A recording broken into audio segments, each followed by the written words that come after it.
listening to Community Forum on KCCC 930 AM, sponsored by Eddy County, honoring God, country, and family, thriving with industry since 1889. Thank you for listening to Community Forum. My name is Johnny Chandler. I'm the owner of KCCC 930 AM. The host of Community Forum with me today is Paul Gessing. Paul Gessing is the president of the Rio Grande Foundation, and we promised all listeners that we would have him back on after the legislative session is over. We do pre-record this. It is February 19th. The legislative session has been over for 2026 for 2 years. So, Paul, we're relying on you to tell us down here what's good and what's bad. So let's just go ahead and jump right into it. Yeah, you misspoke. You said 2 years. It's been done for 2 hours, but sorry. Who's counting? My it bad. Feels like 2 years. That's okay. This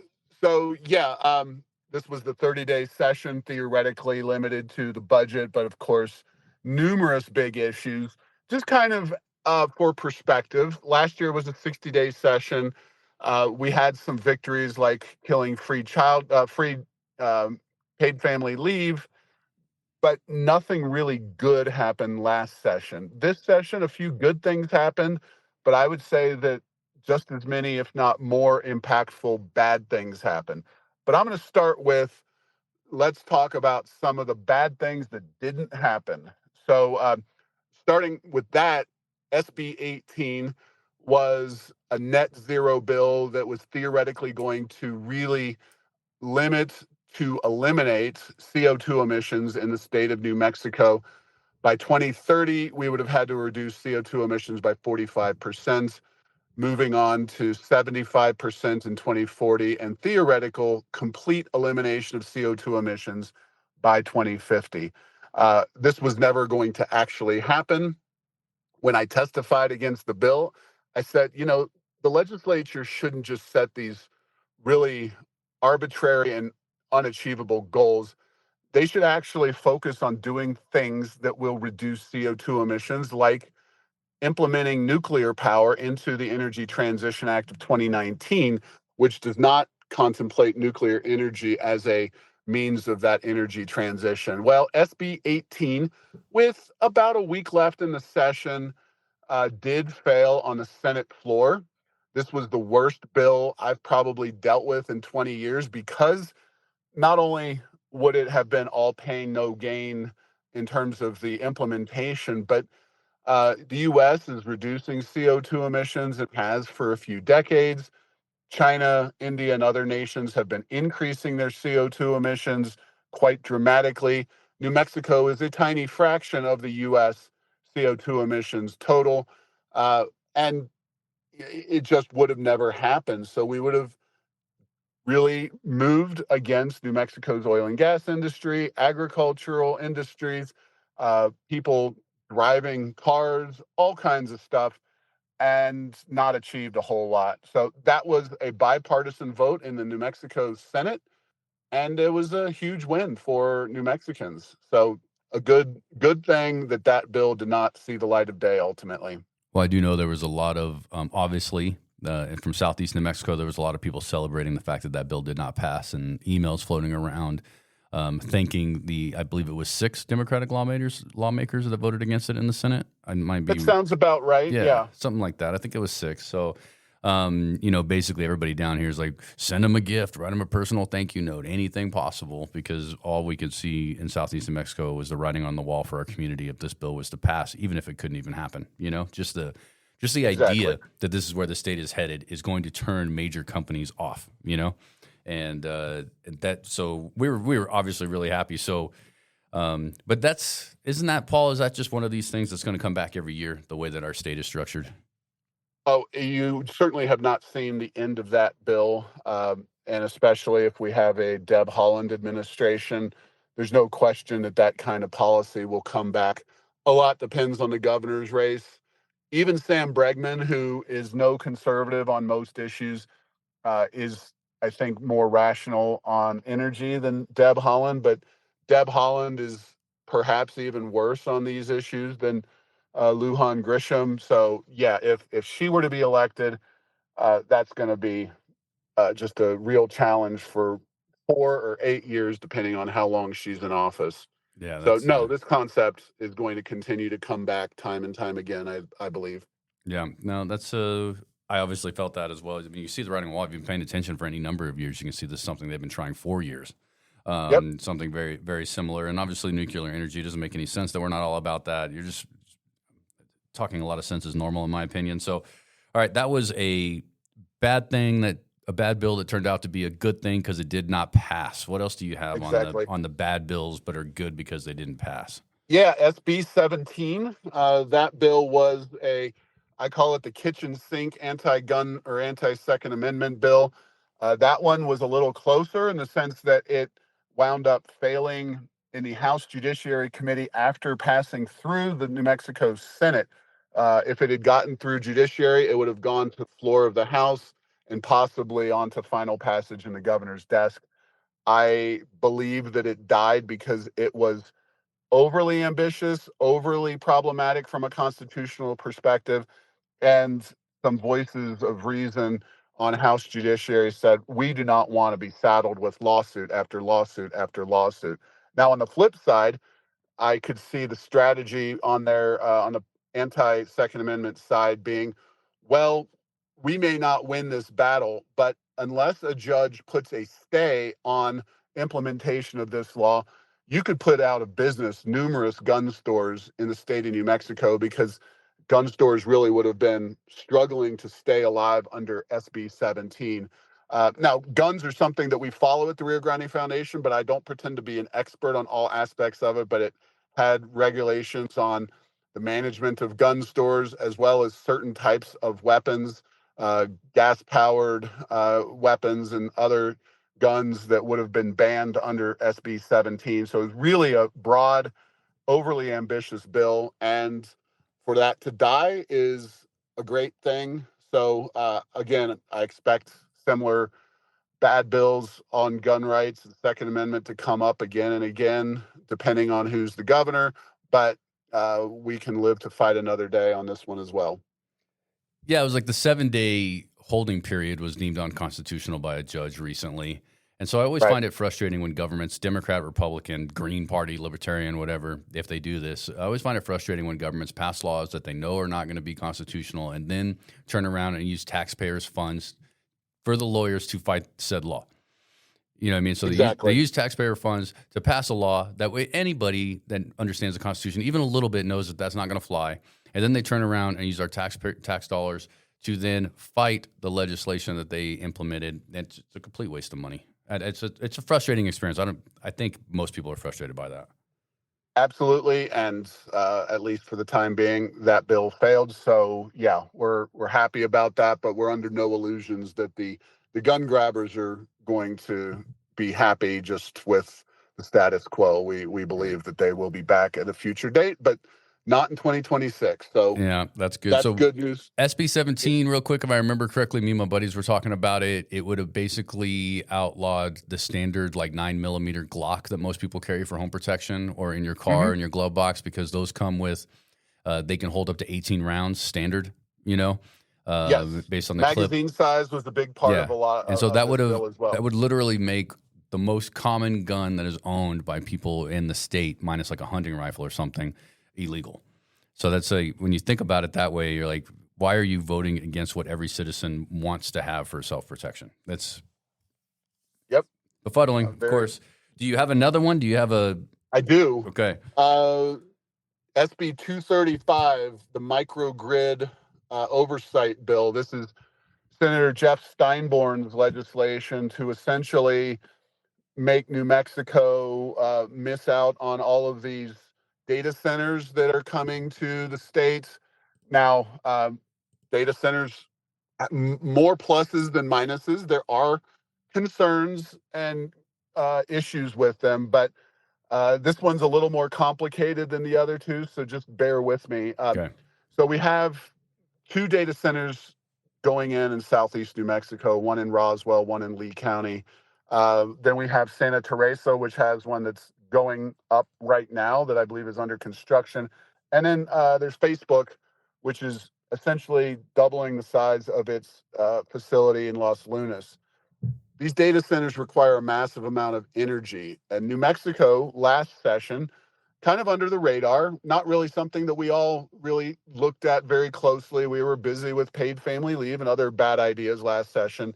A good bill, probably the best bill last session, was a microgrid bill. Microgrids, in this case, being dedicated grids of electricity sources for facilities like these data centers. The Santa Teresa data center alone will consume as much electricity as Metro Albuquerque and Metro Las Cruces combined. It's a very, very significant facility. It'll create jobs and economic development for the state, as will the ones in Roswell, Lee County, and the Facebook data center. But the fact is that uh, the microgrid legislation last session allows them a little more leeway in terms of their energy sources, so they don't really have to follow in the same trajectory the Energy Transition Act and going towards 100% wind and solar.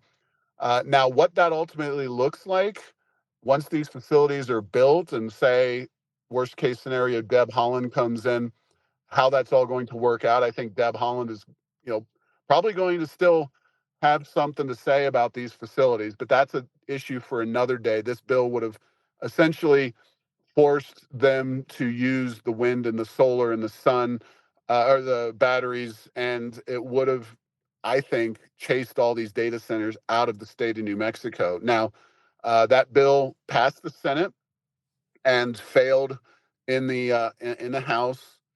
uh, I do believe that the governor probably would have vetoed this one because, ironically, while the governor supports the net zero concept, she also supports the data centers. Bit hypocritical there, but these data centers require natural gas with possibly nuclear at a future date.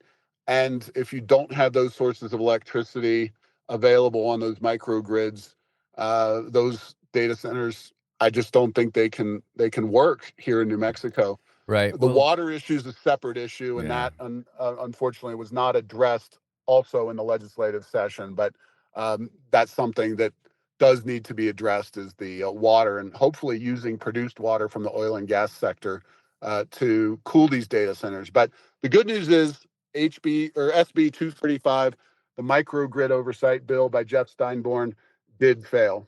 Now you can look at it from an over 30,000 foot view and understand what Steinborn was looking at there, right? He's very simply saying if we are going to, if SB 18 were to pass and we were to enforce that upon the citizens of New Mexico, then why would we allow a company come in and not have to follow the same rules that we're making the rest of the state follow, right? So, I mean, Correct. like that makes, in that regard, it makes a lot of sense. You're right about the hypocrisy of making the rest of us go to net zero, but allowing them to basically burn coal or use natural gas. I'm not saying they're burning coal, just as an example, right? But Right. the idea is that, like, so I can see where his head's at. If what's good for one is what's good for the other. But you're also right. There would be no companies moving in here if that was the case. Yeah.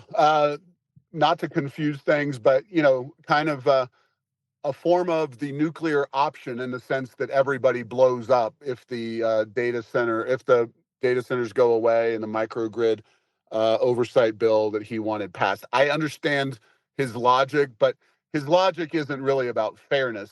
Fairness would be that New Mexico, I think, makes a initial transition largely to natural gas, maybe with some renewables mixed in, including geothermal, and that they're all treated the same financially.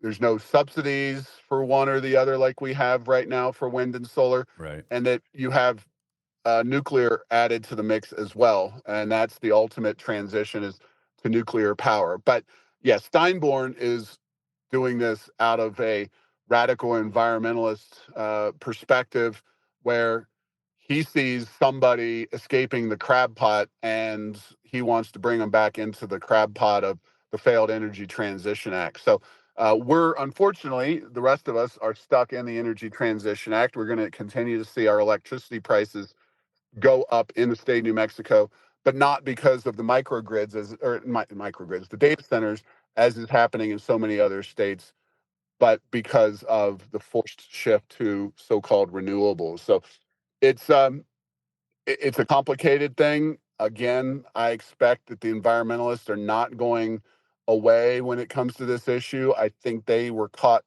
sleeping in the or caught off guard, maybe not organized in the last session in 2025, and they see this as a threat to the whole house of cards that is the Energy Transition Act of 2019. So it's a very interesting perspective when you look at the governor kind of being on one side, the more rational side, and Steinborn being maybe on the more intellectually consistent side, but also the more radical environmental side. So it's the alliances are only skin deep here because I don't think either of those two groups or people are on the right track. Yeah, right. So that was 3 bills that were not good bills, but were bad bills, but good because they did not pass, right?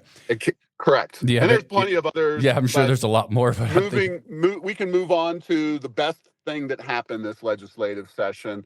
Without a doubt, HB 99, the medical malpractice bill, which, boy, you could go through the legislative trajectory of that thing and how it went through the process. Now, on the flip side, this is one where the governor is definitely on the right side. She said before the session that if she didn't get a medical malpractice reform bill, she was going to call a special session. She was going to keep pressuring the legislature on this. And by golly, she got what she wanted, didn't have to call a special session. But it was, it was touch and go there, let's just say. So HB 99, again, was the bill. It was sponsored by Christine Chandler, a very progressive Democrat from Los Alamos, along with Gail Armstrong, the House Minority Leader for the Republicans. And basically, it was a clean $6 million cap on medical malpractice claims initially. That headed early in the session to the Health and Human Services Committee, headed by Liz Thompson, a very left-wing, progressive Democrat chair of that committee. That committee amended the bill to essentially carve out most hospitals, all except 5 in the state of New Mexico, and it really defanged the entire medical malpractice approach, using kind of that progressive mindset of, well, these are big corporations and there's lots of money and blah, blah, blah. And so they were able to, the trial attorney lobby was essentially playing on the progressive nature of so many New Mexico legislators. Well, then it went over to the House Judiciary Committee, and they actually pulled out that bad amendment. And then they came up with a 3-tiered medical malpractice system with 3 different groups of hospitals based on whether they're in states and their size in terms of their revenues. And so you have 3 different medical malpractice caps that are in the final bill. It managed to get through the Senate Judiciary Committee, which is populated by the real that's the hornet's nest of opponents. Joe Cervantes, chair of the committee, from Las Cruces, the trial attorney, Peter Wirth, majority leader in the Senate, trial attorney, and Katie Duhigg, also a trial attorney. And the Senate Judiciary Committee really amended HB 99 in some ways that made it also completely useless. Then it went to the Senate, and that was all stripped out, and miraculously a final bill was passed, and it's gone to the governor's desk, and it's actually a really solid effort at medical malpractice reform, balancing the rights of people who may be harmed by medical malpractice with those of us who need doctors and are trying to practice medicine and live a healthy life with medical providers in New Mexico. So one of the best bills and most important bills that has passed the legislature in my 20 years at the Rio Grande Foundation. So a lot of folks were behind it, and it was a bipartisan effort, of course, something that, we're really happy about. So good news on that front. Kind of looking at it from a 1A, 1B perspective. There was also a couple of compacts that made their way through the legislature on healthcare. One was for doctors. One was for essentially counselors. The doctor one was much more critical and important. So Those compacts allow people registered out of state who can practice now, say they're in Florida or New Hampshire or California, and they can now practice in New Mexico if those states are part of the compact. So that was also a big deal. But yeah, these are some of the best things that happened in the 2026 legislative session. Well, I mean, from what I can hear so far, it sounds like it was a good session in your eyes. But there has to be some Well, negative. But so far, everything's been kind of positive. yes. Well, that's the way. I don't want to oversell it. There's a number of negative things that happen in this legislative session, and on the whole, I still think probably more harm was good and more harm was done than good in terms of overall policies. So we got to get to those bad bills that did pass, and we can let people make up their own minds on what they think of the overall results of the session. Okay. So what do you have? What are the 2 or 3 things that stand out as just not positive from this session? Well, the biggest one is free childcare, without a doubt. This is one where the governor was obviously not on our side and very much on the side of not just big government, but really doing what I think is political malpractice, which is uh, doing something not because it's necessary, but because she's trying to distract from failed policies elsewhere, like the education system and CYFD, which have been devastating for our children. Free childcare, though, gets nice national headlines and makes her look like she's really an innovator doing amazing things, when really what she's just doing is taking more money from oil and gas and we, the people, the taxpayers, and pumping it into a massive, massive boondoggle of a program. $850 million is the starting point in terms of the amount of money that's going to be spent on free childcare. Rebecca Dow, State Rep Dow, told me that she believes that within 3 or 4 years that number is going to jump to close to $3 billion as people take advantage of the program and the finances really come into a clearer focus. That's all well and good as long as the state's awash in oil and gas money. We're not necessarily awash in it as much as we have been because prices are down, but the state continues to be a top producer of oil, number 2 in the country, really, doing very well in southeast New Mexico. Lee and Eddy counties, I just found out, are the top 2 producing counties in the entire country when it comes to oil and gas. So, so the governor's got a lot of money to play with, and she's frittering it away on things like free childcare rather than uh, building New Mexico's economy. So this program's going to grow very expensive in the next several years, and I have serious doubts because I don't think their oversight plans are adequate, not just on the financial side, as we of course saw in Minnesota. Minnesota's is a fraction of the cost of our program because they're only using federal dollars. We're using federal dollars, general fund dollars, and the early child care permanent fund, all to fund this massive, massive program. It's going to be a challenge to find enough providers and then find people to check up on those providers, regulate them, make sure that especially the home-based providers are doing the right thing by these kids. Um, it's a mess. It's going to be a mess. And I think governors just trying to get some headlines and create a legacy project. I don't think she cares much about the implementation. And I'm not sure, specifically Deb Haaland, if she's the next governor, but who knows where the future is going with this program. The legislative efforts to impose some kind of uh, a fee, essentially a copay for families using the program at a higher income level, those were rebuffed. So it's it's bad all the way Yeah. So around, and I think it's the universal child care, the pass, so I'm asking you a question here that's like a budgetary item, correct? So like it's something that the governor is wants to do and she's mandated, but every year they're going to have to fund it, correct? Like every year. So yes, like if they, through a combination, and this is one of the problems with the way New Mexico does its budgeting, is because of the oil and gas money. So those permanent funds are like little piggy banks that they can bury, theoretically. I'm, metaphorically speaking here, and they can then pull them up at any time. So it's really bad for accountability because you say, oh, well, we don't have the money in the general fund. And that's what we were hearing before this session. Well, oh, just pull more money from the early child care fund.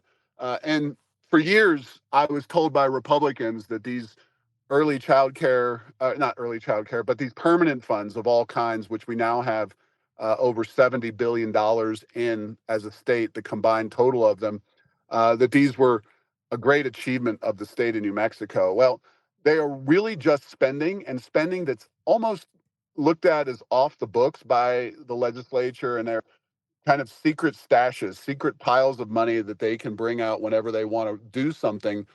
And they don't have the money in the general fund to do it. So, yeah, a lot of that money is going to come from the, kind of more off the books, if you will, early child care permanent funds.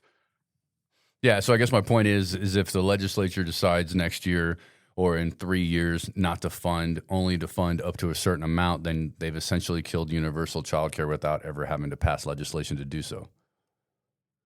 Yeah, they could do that. There's a lot of ways to address this, but I do think politically it will be very difficult for them. Most entitlements, that's what the strategy has always been with entitlements, is whether at the federal or the state level, is once you get them into law, it becomes very difficult to pull back on that and say, oh, we don't have the money to do that. So, it's just another way that the state of New Mexico is going to grow in spending, lacking in accountability, and lacking in terms of any way of measuring outcomes. The governor and the people in the legislature who passed this claim that you're going to somehow get more people into the workforce and attract people from out of state to come to New Mexico. They showed no data, no ability to make a compelling case that any of this was going to happen. It's mere assertion. Quebec has the best reporting on this. They did that in the province of Quebec in Canada. They did a similar universal free childcare. The thing that they found about it, and this was all written up in the Economist magazine, is that it actually has real harms that it inflicts upon kids, especially young 6-week-old babies getting dumped off into a government child care center. So it's I think this is a huge waste of money and something that could really do harm to New Mexico kids. But I think it's all about the headlines. Yeah, well, she got her headlines, and then now she doesn't have to worry about the accountability of it either. Exactly. Because she could have introduced this 7 years ago, you know? Right. Right. So that makes sense. Well, talking about money, one of the things, major topics of this legislative session was the road bill. I guess I don't know if that's what it was, the slang term was, but I Yep. think there's like 1.5 billion for bonding for roads or something of that nature. I mean, what's your thought about that? This one's a little bit more of a mix. I'm happy that we're doing roads. I don't love the bonds, which bonds are just debt. This is a state that, again, is awash in money. We're spending all this money on, the free childcare. We could use that money to rebuild our roads, expand I-40 to 3 lanes each way. I was just in Lubbock, Texas, and while the roads are not as bad as they once were, 84 through from Santa Rosa down to Clovis used to be a travesty. It's improved. It's still a 2-lane road in what should be a 4-lane road, and it is once you get to the Texas border. The state of New Mexico needs to do a lot of work on its infrastructure. SB2 does some of that work with the $1.5 billion. It also, in a state with just growing government, imposes a 25% additional fee on your car registrations. It imposes a additional 35% weight and distance tax on commercial truckers. I don't know exactly how that's all going to work out with the truckers. I need to talk to those guys and find out what the what the impact, if anything, is going to Well, be. they have But to have a Paul. They there's have to no have a such way thing as a free station lunch. open. They have to have a way station open in the state in order to be able to enforce the tax like that on the way to No the. doubt, yeah. And then There's one of many issues when's there, the but last time that's you've driven by a way station that was open? yeah, it rarely happens, but it's a tax that we already have on the books in New Mexico. We're only one of 4 states to have such a tax, so a 35% increase in that tax, and we weren't exactly doing a great job with the roads before the tax was imposed. It seems like this is going to start impacting the industry, but um, like I said, I think it's bad, but I'm not sure how bad it is. On the flip side, there was one good component aside from the money for the roads. Uh, $70 fee starting out in 2027, $90 fee by 2029 on EVs. They kept it in the bill. The governor didn't veto that out. So finally, EVs are going to pay something towards road maintenance and construction. That's good news. Uh, One more bill on the negative side that passed is we were wondering if there was going to be a tax bill. There wound up being a tax bill. It was SB 151. This was, I call it a smorgasbord of different policies. The main aspect of this bill, and the one we really don't like, is in the Trump tax cuts, the big beautiful bill. That bill had some reductions in the corporate income tax, things like uh, depreciation and relatively obscure things for most people unless you're in the business world paying corporate income taxes. But corporate income taxes are real. They're real job killers. They're real economic killers. They're the most harmful tax that most places, most states, most governments use because you're directly taking on the job creators and the people who are producing economic growth in any given jurisdiction. So we should have left that alone. We were coupled with the federal government. We decoupled in SB 151. And unfortunately, that's a net tax increase of about 110 to $120 million right there by not going along with the federal tax reductions. There are some other provisions in this bill. Some of them are kind of good, some of them are kind of bad. That's actually where they dumped the 1% uh, pay raise for state employees. That was very much up in the air towards the end of the session. They were originally considering a 0% increase. SB 151 was the vehicle for that. $10,000 tax credit for physicians. That's fine and dandy. Uh, Not sure so much about the tax credits for journalists well, or newspapers. you do know that Uh, I'm not hating on that provision, Paul. I know. I I was hear you. like, as a radio station owner, if I can get a tax break for hiring a person or two, I'm excited about that. Not that that is the right thing or that's needed, but as a business owner, I'm okay with it.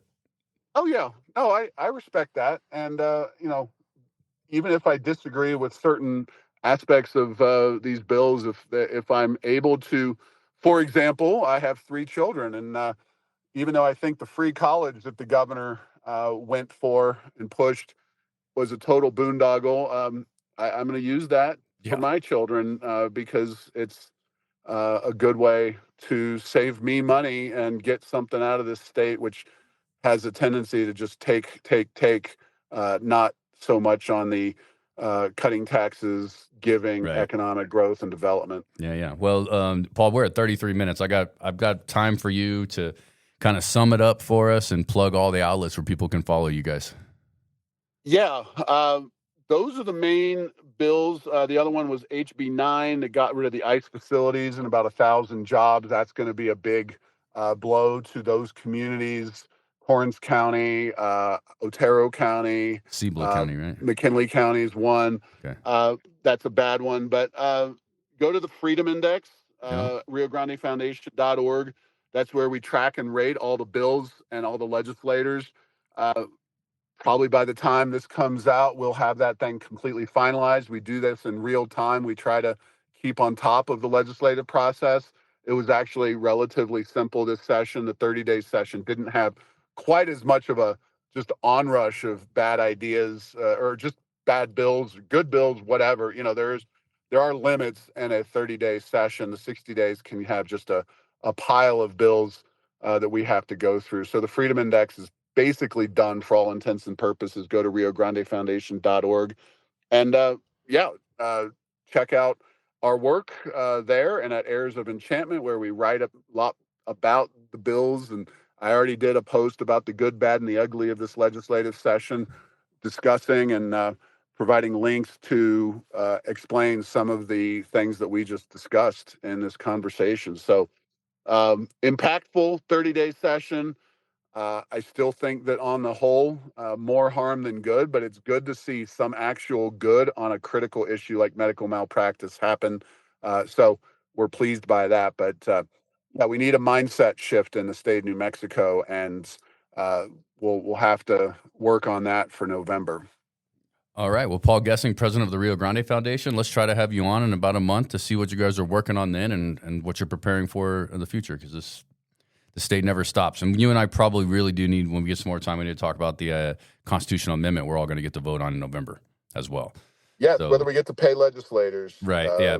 I mean, that one deserves more than just a couple of minutes on a recap. Absolutely. I think. Yeah, so. I'll be doing some work on that, especially comparing and looking at what other states pay their legislators as well. So that's one, obviously, we'll all get a chance to vote on that in November. Right. So we'll be on that. We'll inform everybody with as much information as we can. So thank you, Paul Gessing, president of the Rio Grande Foundation, and we'll talk to you soon. Thanks, Johnny. Take care. You're listening to Community Forum on KCCC 930 AM, sponsored by Eddy County, honoring God, country, and family, thriving with industry since 1889.